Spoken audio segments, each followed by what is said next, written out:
This is MBE Bar Prep question 1-1. Walter, a 16-year-old, purchased an educational chemistry set manufactured by Chemco. Walter invited his friend and classmate Peter to assist him in a chemistry project. Referring to a library chemistry book on explosives and finding that the chemistry set contained all of the necessary chemicals, Walter and Peter agreed to make a bomb. During the course of the project, Walter carelessly knocked a lighted Bunsen burner into a bowl of chemicals from the chemistry set. The chemicals burst into flames, injuring Peter. In a suit by Peter against Chemco, based on strict liability, Peter will. Let's analyze the question first before we jump into the answers.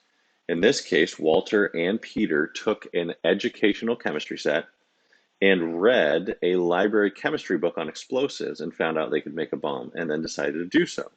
In the course of this, Walter knocked over some of the chemicals and they exploded, injuring Peter.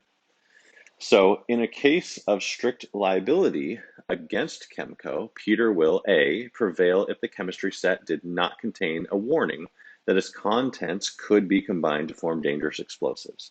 So in order to find out if this is correct or not, we have to go back into strict liability. And so the elements of strict liability is a seller of this type of product. There's a defect in the product, either manufacturing or design, and there's actual causation. So in this case, strict liability allows for certain defenses. Those defenses are comparative negligence, contributory negligence, and assumption of risk.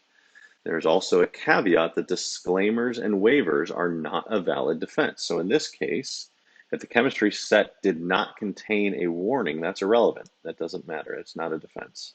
So that's not a reason that he would prevail. So A is incorrect. B, prevail because manufacturers of chemistry sets are engaged in abnormally dangerous activity. So let's go back up and look at abnormally dangerous activities. The elements are that there's a high degree of risk of some harm. Harm is a serious harm.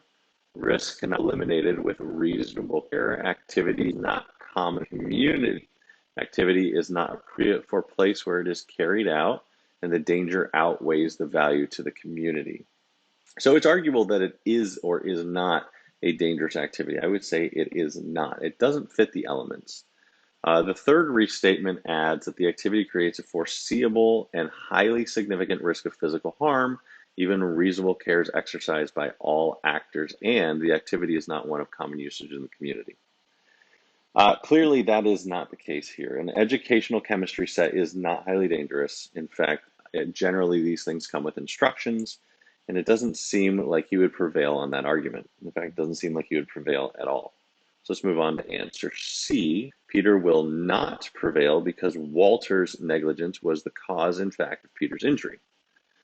Now, this is somewhat more arguable, right? One of the defenses is comparative negligence in strict liability. And comparative negligence, again, is that the plaintiff has some liability, therefore damages should be reduced. In this case, that's not what's going on here. Peter is the plaintiff in this case, and Walter is negligent or was somewhat negligent. Therefore, Chemco can't say Peter was negligent. They can't say that he was comparatively negligent. So that is not the reason he will not prevail. Now, D says Peter will not prevail if the chemistry set was as safe as possible, consistent with its educational purposes, and its benefits exceeded its risks. Now, this is right on point for what Peter has to prove, right? In this case, he must prove that they could have made a safer product without seriously impacting its price or use or value, or in this case, use in the public. So that is true. D is the correct answer.